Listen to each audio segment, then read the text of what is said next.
Salam saudara, kita akan mendengarkan firman Tuhan. Saya akan share aplikasi saudara ya, firman Tuhannya. Saudara bisa lihat, saudara bisa perhatikan firman Tuhan yang akan saya bagikan.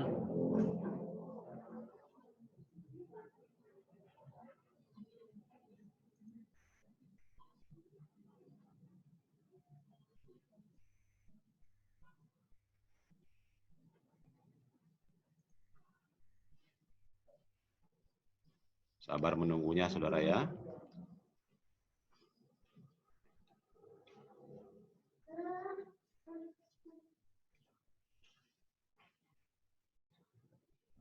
Ya, firman Tuhan hari ini judulnya membedakan tangan kiri dan tangan kanan. Ayat firman Tuhannya ada di Yunus 4 ayat 1 sampai 11. Saya akan bacakan untuk saudara, saudara simak baik-baik. Tetapi hal itu sangat mengesalkan hati Yunus. Lalu marahlah ia, dan berdoalah ia kepada Tuhan, katanya, "Ya Tuhan, bukankah telah kukatakan itu ketika aku masih di negeriku? Itulah sebabnya, maka aku dahulu melarikan diri ke Tarsis. Sebab aku tahu bahwa Engkaulah Allah yang pengasih dan penyayang, yang panjang sabar dan berlimpah kasih setia, serta yang menyesal karena malapetaka yang hendak didatangkannya. Jadi sekarang ya Tuhan, cabutlah kiranya nyawaku, karena lebih baik aku mati daripada hidup." Tetapi firman Tuhan, "Layakkah engkau marah?" Yunus telah keluar meninggalkan kota itu dan tinggal di sebelah timurnya. Ia mendirikan di situ sebuah pondok, dan ia duduk di bawah naungannya, menantikan apa yang akan terjadi atas kota itu. Lalu atas penentuan Tuhan Elohim, Tuhan Allah, tumbuhlah sebatang pohon jarak melampaui kepala Yunus untuk menaunginya, agar ia terhibur daripada kekesalan hatinya. Yunus sangat bersukacita karena pohon jarak itu. Tetapi keesokan harinya ketika fajar menyingsing, atas penentuan Elohim, datanglah seekor ulat yang menggerek pohon jarak itu sehingga layu. Segera sesudah matahari terbit, maka atas penentuan Elohim bertiuplah angin timur yang panas terik, sehingga sinar matahari menyakiti kepala Yunus. Lalu rebahlah ia, lesu dan berharap supaya mati, katanya, "Lebih baiklah aku mati daripada hidup." Tetapi berfirmanlah Elohim kepada Yunus, "Layakkah engkau marah karena pohon jarak itu?" Jawabnya, "Selayaknya lah aku marah sampai mati." Lalu Elohim berfirman, "Engkau sayang kepada pohon jarak itu, yang untuknya sedikit pun engkau tidak berjerih payah, dan yang tidak engkau tumbuhkan, yang tumbuh dalam satu malam dan binasa dalam satu malam juga. Bagaimana tidak aku akan sayang kepada Niniwe, kota yang besar itu, yang berpenduduk lebih dari 120.000 orang, yang semuanya tak tahu membedakan tangan kanan dari tangan kiri dengan ternaknya yang banyak?"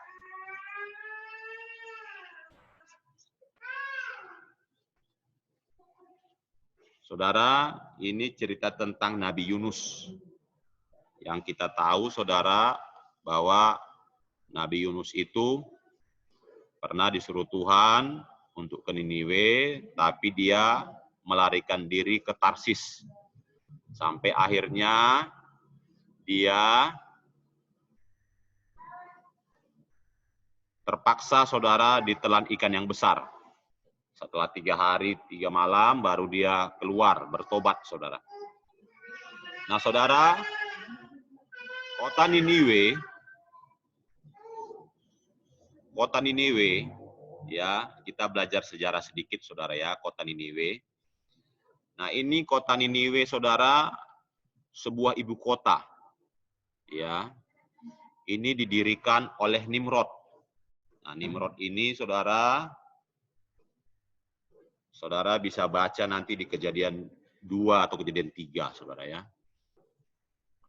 Nah, ibu kotanya Asyur. Dan ini adalah musuh Israel. Ya, supaya saudara tahu sejarah kenapa Niniwe ini, saudara, dibenci Tuhan. Kenapa Niniwe ini masuk dalam perhatian Tuhan. Dibenci tapi masuk dalam perhatian. Nah, kota Niniwe, saudara ya.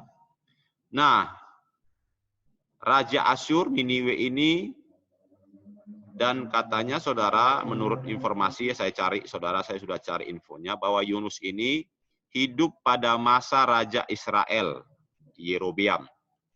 Pada masa itu Israel terpecah menjadi 2 kerajaan. Nah, satu lagi namanya Kerajaan Yehuda. Kota Niniwe pernah menjadi kota yang perkasa di dunia. Kota yang dikelilingi tembok. Jadi, saudara, kota ini memiliki pertahanan, memiliki militer yang kuat. Tapi, saudara, kota ini penuh pertumpahan darah. Dan kejahatannya luar biasa. Nah, bangsa Asyur, ya, bangsa Asyur, inilah bangsa Asyur, ibu kotanya Niniwe, saudara ya. Ini bangsa penyembah berhala. Nama dewi yang mereka sembah, nah mereka menyembah dewi, saudara ya, bukan dewa. Dewi ini berbentuk perempuan, namanya Dewi Isitar. Nah, ini, saudara, patung Dewi Isitar. Nah, saudara bisa lihat patungnya seperti ini, saudara. Saudara, ini bukan gambar porno, saudara ya. Jangan salah, saudara. Ini gambar patung yang disembah. Ya, ini gambar wanita. Apa itu patung Dewi Isitar? Ini Dewi cinta. Ya. Dia Dewi perang. Tapi, saudara, dia dikatakan juga digambangkan Dewi hubungan seksual. Nah, saudara, Niniwe ini rakyatnya semua, saudara, negaranya mempraktekkan pelacuran religius. Jadi, saudara, pelacuran itu hal yang biasa di Niniwe. Nah, dewi yang mereka sembah ini adalah dewi yang menjadi pelacur. Tapi, saudara, dewi yang mereka sembah ini adalah pelacur di antara para dewa. Jadi pada masa itu banyak dewa disembah. Nah, dewi ini pacarnya, saudara. Pacarnya banyak dewa. Dan para dewa saling memperebutkan cinta Dewi Isatar. Dan para dewa saling membunuh karena cinta Dewi Isitar tadi, saudara. Jadi, saudara, pertumpahan darah dan pelacuran bebas adalah hal yang biasa. Itulah gaya hidup bangsa Niniwe. Jadi, saudara, bayangkan betapa dahsyatnya kebobrokan moral. Sampai dikatakan mereka tidak tahu membedakan tangan kanan atau tangan kiri. Jadi artinya mereka nggak tahu baik atau jahat. Kejahatan itu ya kebaikan. Kebaikan itu ya kejahatan. Kejahatan dan kebaikan ya sama saja, saudara. Ya, itu sudah sangat sulit, saudara ya. Kebaikan dianggap hal yang jahat. Hal yang jahat juga dianggap kebaikan. Jadi kebaikan kejahatan itu nggak ada batasnya, ya sama aja. Jadi pertumpahan darah, pelacuran, itu hal yang biasa. Nah, Yunus tadi hidup pada zaman masa Yerobeam. Dia adalah seorang nabi yang diutus pergi ke Niniwe, ibu kota Asyur. Dan, saudara, Niniwe itu bukan bangsa Israel. Malah musuh Israel. Karena orang Niniwe melakukan kejahatan yang luar biasa. Dan kejahatannya katanya sudah sampai kepada Tuhan. Bayangkan, saudara, ini kejahatan luar biasa. Sampai saudara nggak ada yang melapor sama Tuhan, tapi nyampe Tuhan sendiri perhatikan. Mereka tidak bisa membedakan tangan kanan dan tangan kiri. Tapi saudara, Yunus diutus ke Niniwe, dia berontak, malah pergi ke Tarsis. Tujuan Tuhan adalah mau menunggang balikkan Niniwe karena kejahatannya. Tapi sebelum ditunggang balikkan, dimusnahkan, sebelum dihancurkan, Tuhan ingin memberi peringatan kepada bangsa Niniwe, tapi melalui Nabi Yunus. Inilah kebijaksanaan Tuhan. Ya, jadi Tuhan itu nggak menghukum sembarangan. Jadi Tuhan menekan Yunus sampai Yunus menyerah, dia masuk ke perut ikan, kena badai, maka Yunus pun di dalam perut ikan bertobat dan bersedia melakukan perintah Tuhan dan pergi ke Niniwe. Nah, lihat sejarah, saudara. Yehuda pernah takluk kepada Raja Asyur. Ini buktinya bahwa Asyur Niniwe itu negara yang berkuasa. 2 Raja-Raja 18 ayat 13 sampai 16. Dalam tahun ke-14 zaman Raja Hizkia, majulah Sanherib Raja Asyur, menyerang segala kota berkubu negeri Yehuda, lalu merebutnya. Hizkia, Raja Yehuda, mengutus orang kepada Raja Asyur di Lakis dengan pesan, "Aku telah berbuat dosa, undurlah daripadaku. Apapun yang kau bebankan kepadaku, akan kupikul." Kemudian Raja Asyur membebankan kepada Hizkia, Raja Yehuda, 300 talenta perak dan 30 talenta emas. Hizkia memberikan segala perak yang terdapat dalam rumah Tuhan dan dalam perbendaharaan istana raja. Pada waktu itu Hizkia mengerat emas dari pintu-pintu dan dari jenang-jenang pintu bait Tuhan yang telah dilapis oleh Hizkia Raja Yehuda. Diberikannya semuanya kepada Raja Asyur. Jadi saudara, pintu-pintu bait suci pada zaman itu saudara dari emas, ya, ada mungkin pegangan pintunya, ya, atau mungkin kosennya, itu pun diserahkan kepada Raja Asyur, Raja Niniwe. Saudara, 1 talenta itu 34 kg, jadi saudara upeti yang diserahkan Hizkia, Raja Yehuda itu 30 talenta emas. Jadi saudara 1024 kg itu 1 ton emas. Peraknya jumlahnya 10 ton. Mereka berkuasa, saudara.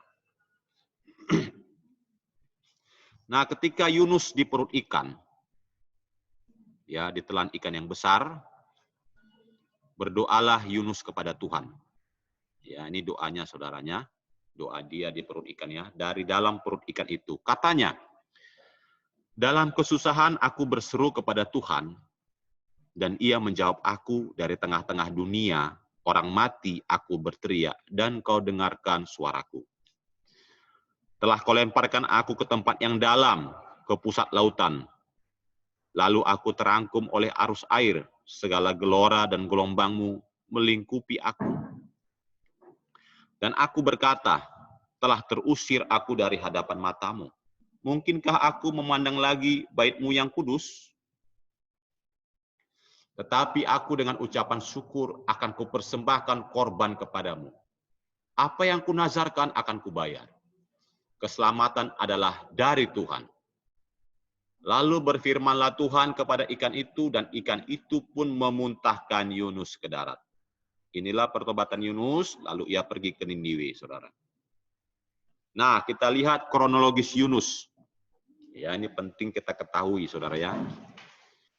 Yunus memberontak, lari ke Tarsis, naik kapal, lalu Yunus terkena badai di laut, ya, kapalnya terombang-ambing, tidak terselamatkan lagi kapalnya, saudara. Terpaksa Yunus terbuang ke laut dan dimakan ikan besar.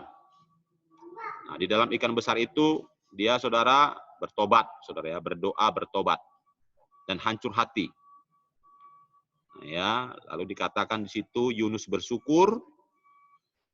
Dia bersyukur atas pertobatannya, bersyukur atas situasinya, dan di situ dia bernazar dan taat kepada Tuhan. Saudara, dia bernazar dan taat kepada Tuhan dalam kesesakan. Yunus menyesal karena melakukan pekerjaan Tuhan. Ya, setelah dia ke Niniwe, saudara, orang Niniwe bertobat, dia malah nyesal. Kenapa orang Niniwe bertobat?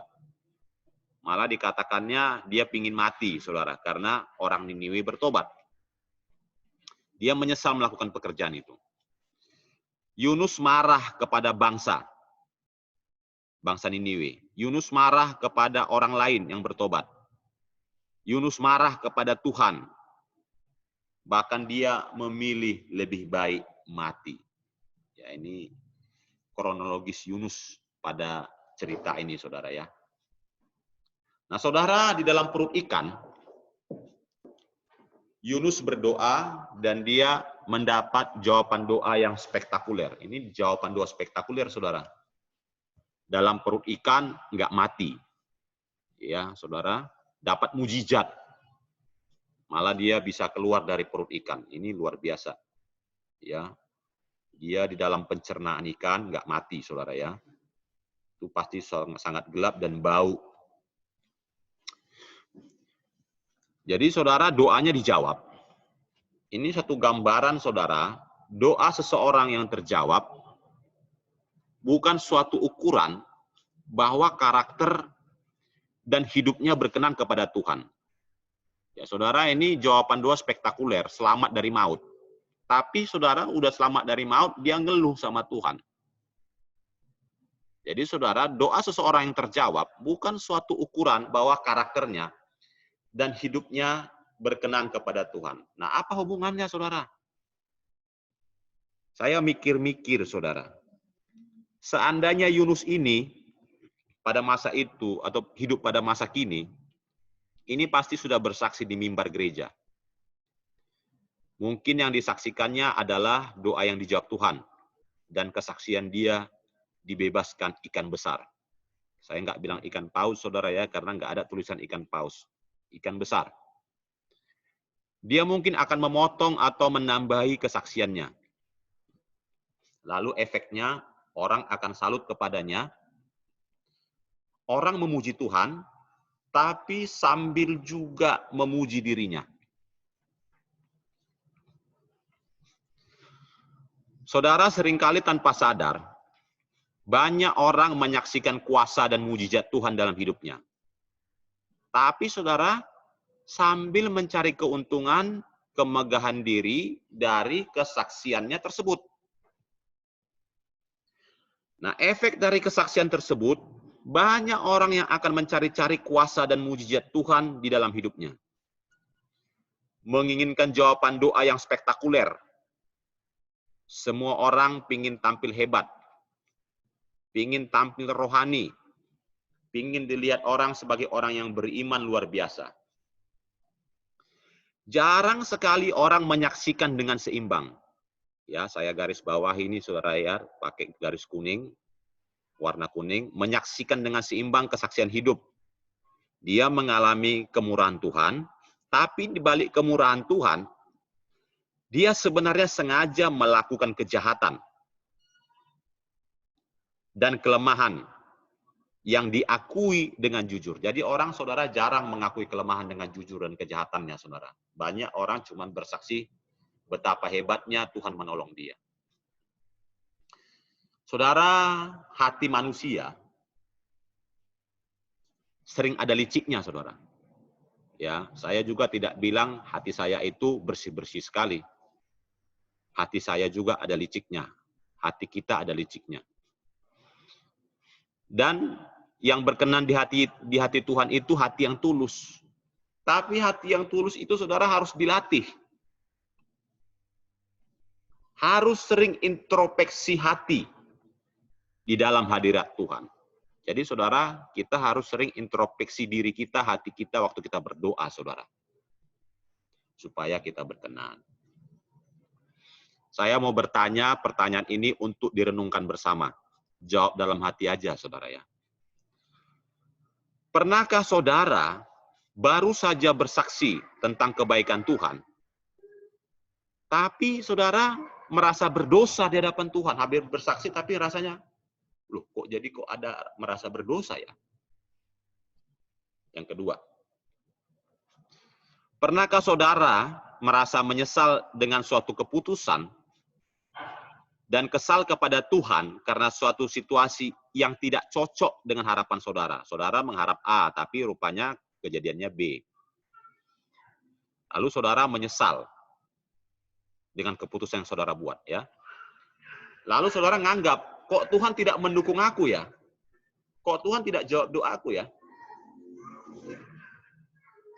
Yang ketiga, pernahkah saudara agak panas? Orang lain diberkati lebih dari saudara.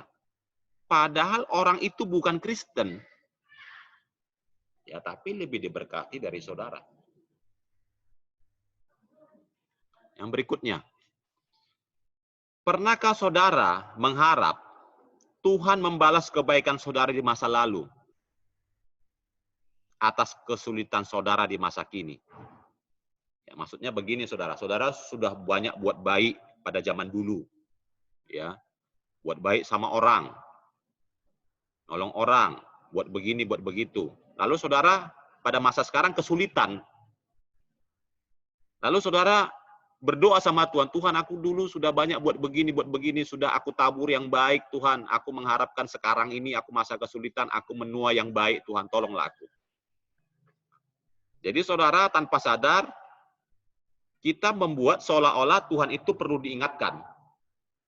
Ya, Tuhan itu sepertinya mungkin sudah ujur dan mulai pikun karena umurnya nggak terhitung, saudara.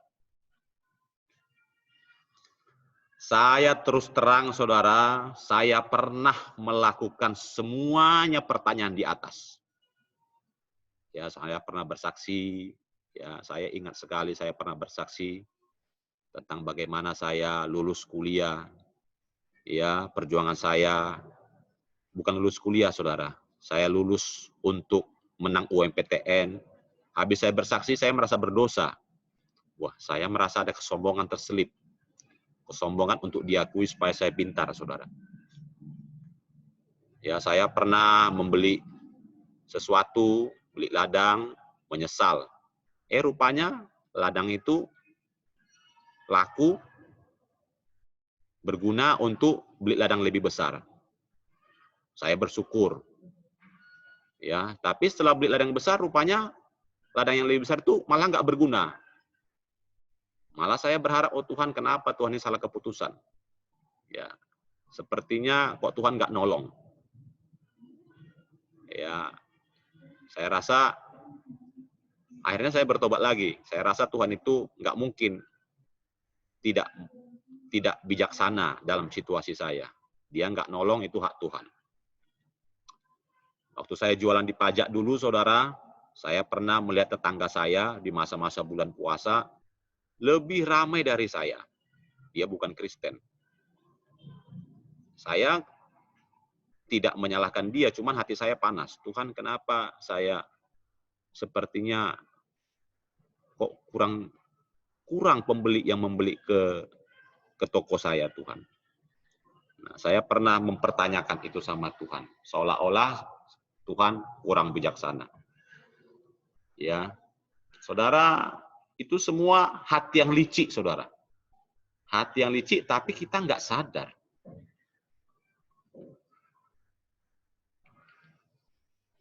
Nah, kita lihat bangsa Asyur. Itulah Niniwe versus bangsa Israel. Kenapa bangsa Niniwe itu musuh Israel tidak jadi dimusnahkan Tuhan? Padahal jumlahnya hanya sekitar 120.000 orang. Ini luar biasa, saudara. Waktu saya baca ini, saudara, inilah yang baru saya temukan. Inilah salah satu ayat Tuhan mensensus penduduk Niniwe. Ini perkataan Tuhan langsung. Waktu dia bilang, bagaimana aku tidak sayang kepada bangsa Niniwe yang umatnya 120.000 orang, tidak tahu membedakan tangan kanan, tangan kiri. Nah, ini luar biasa, saudara. Jumlah penduduk yang jahat itu disensus Tuhan loh, saudara. Apalagi jumlah yang baik, saudara. Ini luar biasa. Waktu saya tahu ini, Tuhan, betapa luar biasanya Tuhan mensensus penduduk Niniwe, dan itu bukan bangsa pilihan Tuhan. Itu bangsa penyembah Dewi Isitar. Yang sebenarnya nggak usah dihitungkan. Kalau menurut saya itu ngapain masuk hitungan, bukan masuk bangsa pilihan Tuhan, penyembah berhala, pelacuran bebas, pembunuhan, terjadi pertumpahan darah.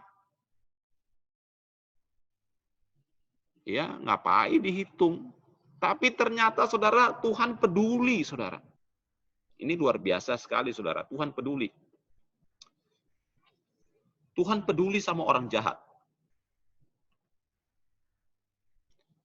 Kenapa bangsa Israel yang jumlahnya 600.000 laki-laki, saudara, jumlah bangsa Israel itu lebih besar. Itu 600.000 laki-laki, tidak dihitung anak-anak dan perempuan. Dimusnahkan Tuhan dalam perjalanan di padang gurun dari tanah Mesir menuju tanah Kanaan. Pernah nggak saudara memikirkan ini, saudara? Ngapain Tuhan bela-belain bangsa Niniwe? Bangsa Israel sendiri yang 600.000 malah musnah di padang gurun, saudara. Nggak sampai tanah Kanaan, yang sampai 2 orang saja yang dewasa, saudara. Mana lebih jahat? Bangsa Israel atau bangsa Asyur di Niniwe? Pasti saudara, di dalam hati saudara, saudara akan mengatakan bangsa Asyur itu lebih jahat.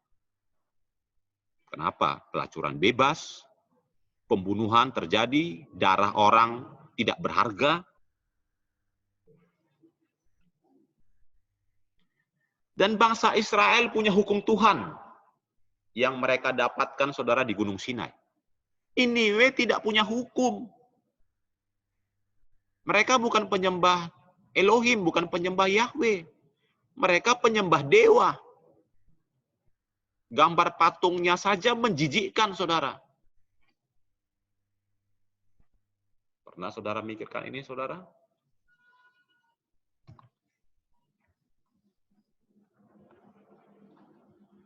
Dari sini, saudara, saya memikirkan, menyimpulkan bahwa Tuhan itu adalah Tuhan yang sangat adil. Amin. Amin, saudara. Dan dia akan sangat adil terhadap hidupmu. Jangan ragukan keadilan dan kebijaksanaan Tuhan. Amin, saudara. Tuhan itu Tuhan yang tidak pro-Israel. Tapi Tuhan yang mencintai semua bangsa. Amin, saudara. Tuhan itu mencintai semua bangsa. Jadi dia bukan hanya Tuhan yang pro-Israel. Saya mengetahui ini, saudara, wah, saya bahagia, saudara. Niniwe yang begitu jahat diperhatikan Tuhan. Dia mencintai semua bangsa. Jadi, saudara, jangan malu. Banggalah karena engkau bangsa Indonesia. Amin. Dan jangan fanatik dengan Israel, saudara. Saya tidak pro-Israel. Saya pun tidak anti-Israel. Dan jangan saudara berusaha untuk ke Israel-Israelan atau ke Yahudi-Yahudian. Nggak ada gunanya, saudara. Karena bukan itu yang penting. Yang penting, saudara, yang membedakan kita itu menarik menjadi fokus Tuhan, yang membedakan kita satu dengan yang lain, atau yang membedakan saudara dengan saya, itu adalah respon kita kepada Tuhan, saudara. Responmu kepada Tuhan, itu yang membuat berbeda. Katakan respon. Respon kepada Tuhan, itu yang membuat berbeda, saudara. Jadi bukan kebangsaan, bukan status, bukan apapun, tapi respon. Dan respon itu, saudara, dari hatimu. Respon itu dari hatimu, saudara. Jadi hatimu itu sangat penting. Hati kita sangat penting di hadapan Tuhan. Mau bangsa apapun kita, yang paling penting adalah respon. Amin. Banggalah kalau saudara itu bangsa Indonesia. Ya, jadi saudara, kalau kita anggap selama ini bangsa Israel adalah bangsa kelas 1, buang itu jauh-jauh, saudara. Itu tidak penting di hadapan Tuhan. Israel bukan bangsa kelas 1. Ya, semua di hadapan Tuhan sama. Malah pada zaman dulu Tuhan memusnahkan bangsa Israel di padang gurun. Dan yang paling penting, sebelum Tuhan bertindak, dia bertindak dengan data. Contoh, ketika dia memusnahkan bangsa Niniwe, datanya ada. Ada 120.000 orang. Orang-orang itu adalah orang-orang jahat. Nggak bisa membedakan tangan kanan, nggak bisa bedakan tangan kiri. Dan Tuhan itu bertindak dengan alasan. Tidak pernah sembarangan, saudara. Jadi saudara itu, percayalah, setiap kita masuk dalam radar Tuhan. Setiap pribadi, setiap kita masuk dalam radar Tuhan. Dalam perhatian Tuhan. Dan dia akan bertindak kepada kita, pasti ada alasan. Tidak pernah sembarangan. Dan dia ada datanya, saudara. Dia peduli kepada semua orang. Tuhan tidak jadi menghukum Niniwe, juga pasti dengan alasan. Dia pertama mau hukum, mau hancurkan, lalu dia tidak jadi hukum. Ada alasannya, saudara. Tuhan itu mengampuni, Tuhan itu berbelas kasihan, juga pasti ada alasan. Amin, saudara. Jadi saudara ada di bumi ini juga. Saudara juga mengalami banyak hal dalam hidup saudara. Itu semuanya ada alasan. Tidak luput dari perhatian Tuhan. Percayalah saudara. Tuhan itu bijaksana. Dan maha tahu dan sangat adil. Tuhan sangat menginginkan pertobatan. Ya, itulah respon.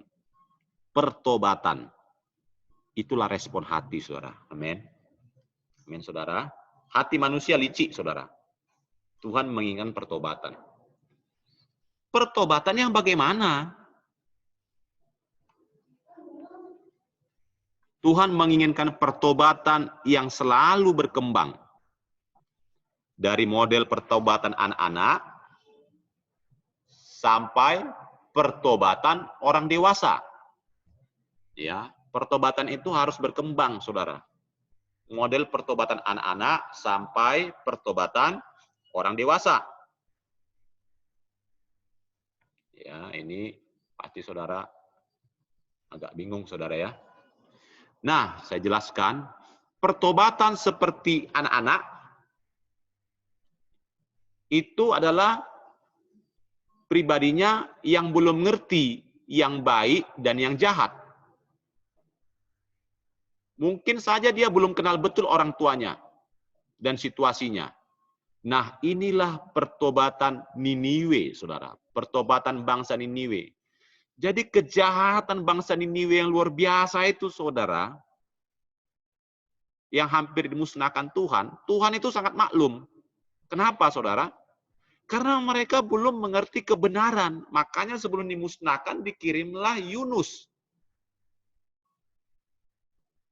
Dan ternyata respon mereka tepat.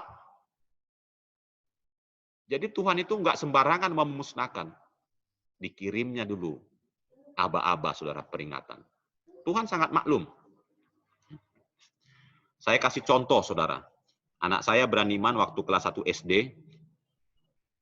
pernah marah kesal di rumah, lalu sambil marah dia mengucapkan alat kelamin laki-laki. Saya kaget, saudara, karena di rumah kami nggak pernah kami mengucapkan memaki pakai alat kelamin laki-laki. Saya hampir marah, waktu itu istri saya bilang begini, tunggu papa, entah nggak tahunya dia. Apa artinya itu? Saya panggil beraniman, saya tanya, kenapa kamu marah? Lalu dia sebutkan alasan kenapa dia marah. Lalu saya katakan, kenapa kamu mengucapkan kata-kata itu? Kamu tahu nggak apa artinya? Dia bilang, nggak tahu, Pak. Lalu kenapa kamu ucapkan? Dengar dari sekolah, Pak. Kalau ada orang marah, dibilangnya begitu. Kamu tahu nggak apa itu? Nggak tahu. Lalu saya jelaskan. Bahwa itu adalah alat kelamin laki-laki, dan itu adalah suatu penghinaan, suatu kata yang sangat kasar, sangat jorok, dan tidak pantas untuk diucapkan. Baru dia ngerti, saudara. Nah, itu pertobatan anak-anak, saudara. Dia nggak ngerti. Sama kayak bangsa Niniwe. Tuhan maklum. Nah, satu lagi pertobatan orang dewasa. Yang sudah mengerti baik dan jahat. Inilah pertobatan bangsa Israel. Yang diharapkan Tuhan, tapi tidak terjadi. Orang Israel itu mengerti yang baik dan yang jahat. Mereka disertai Tuhan. Mereka punya hukum, punya loh batu yang ditulis dengan jari tangan Tuhan sendiri. Tapi saudara, mereka nggak mau bertobat. Nah, ini saudara yang bahaya. Sikap yang mendatangkan murka Tuhan adalah sikap Yunus. Yunus itu nabi Tuhan. Tapi hatinya licik, saudara. Tahu yang baik dan yang jahat. Tapi sengaja berbuat jahat. Menentang Tuhan. Dan sikap bangsa Israel tidak konsisten, kekanak-kanakan. Bayangkan saudara, dia merajuk. Saudara ya, merajuk. Lalu dia bilang, udahlah mati aja aku. Orang selamat dia minta mati. Kan ini aneh, saudara. Bedakan anak-anak dengan kekanak-kanakan. Kalau kekanak-kanakan itu sifat, tabiat. Bayangkan saudara, kalau saudara punya anak, ya, dia ngompol di celana, anak balita atau anak bayi ngompol di celana, berak di celana, saudara marah atau enggak? Saudara enggak akan marah. Kenapa? Dia belum mengerti. Tapi coba saudara kalau dia sudah naik SD, dia masih ngompol di celana, masih BAB di celana, saudara pasti marah. SMP dia masih BAB di celana, ngompol di celana, lalu minta saudara cebokin dia, saudara pasti makin marah. SMA saudara, ya, begitu juga BAB di celana, kencing di celana, lalu minta diceboi. Pak, cebokin aku Pak, aku berak celana. Padahal dia normal. Saudara, itu marah saudara luar biasa. Dan dia sudah dewasa, saudara. Sudah dewasa, saudara sudah tua. Sudah berumur mungkin 25 tahun. Tiba-tiba dia berak celana, saudara. Ngompol di celana. Lalu dia bilang, Pak, Mak, cebokin aku. Ganti celanaku. Ya, mungkin saudara, darah tinggi saudara akan naik, saudara. Bisa merasa hampir gila. Nah, kira-kira begitulah, saudara, kita di hadapan Tuhan. Kita ini sudah ngerti yang baik dan yang jahat. Tapi hati kita licik. Kita harus sering cek hati kita di hadirat Tuhan, saudara. Amin. Saudara, ingat saudara pertanyaan-pertanyaan yang saya sampaikan tadi? Ya, masalahnya banyak orang sudah kenal Tuhan, bahkan bersaksi tentang Tuhan, betapa luar biasanya, hebatnya Tuhan menolong dia, tapi ada kelicikannya. Supaya dia, waktu bersaksi, dianggap orang rohani. Tanpa sadar dia ingin Tuhan ditinggikan, tapi dia ngikut. Dia mau ditinggikan juga. Sejajar dengan Tuhan. Tapi nggak sadar, saudara. Itulah kemunafikan, itulah hati yang licik. Mari kita buka Ulangan 1 ayat 34 sampai 39. Ketika Tuhan mendengar gerutumu itu, ia menjadi murka dan bersumpah. Tidak seorang pun dari orang-orang ini, angkatan yang jahat ini, akan melihat negeri yang baik yang dengan sumpah kujanjikan untuk memberikannya kepada nenek moyangmu. Kecuali Kaleb bin Yefune, dialah yang akan melihat negeri itu, dan kepadanya dan kepada anak-anaknya akan kuberikan negeri yang diinjaknya itu. Karena dengan sepenuh hati ia mengikut Tuhan. Juga kepadaku Tuhan murka oleh karena kamu, dan ia berfirman, juga engkau tidak akan masuk ke sana. Yosua bin Nun, pelayanmu, dialah yang akan masuk ke sana. Berilah kepadanya semangat, sebab dialah yang akan memimpin orang Israel sampai mereka memiliki negeri itu. Dan anak-anakmu yang kecil yang kamu katakan akan menjadi rampasan, dan anak-anakmu yang sekarang ini, yang belum mengetahui tentang yang baik dan yang jahat, mereka lah yang akan masuk ke sana, dan kepada mereka lah aku akan memberikannya, dan mereka lah yang akan memilikinya. Jadi saudara, tujuan Tuhan datang ke dunia, menebus dosa seluruh umat manusia, mengembalikan seluruh umat manusia kepada rancangan semula, segambar dan serupa dengan Bapa, dan itu menuntut respon manusia.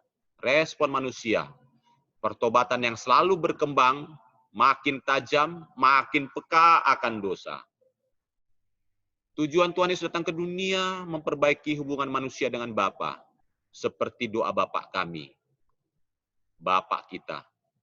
Manusia juga harus sanggup memperbaiki hubungannya dengan sesamanya, seperti tertulis dalam doa Bapa kami.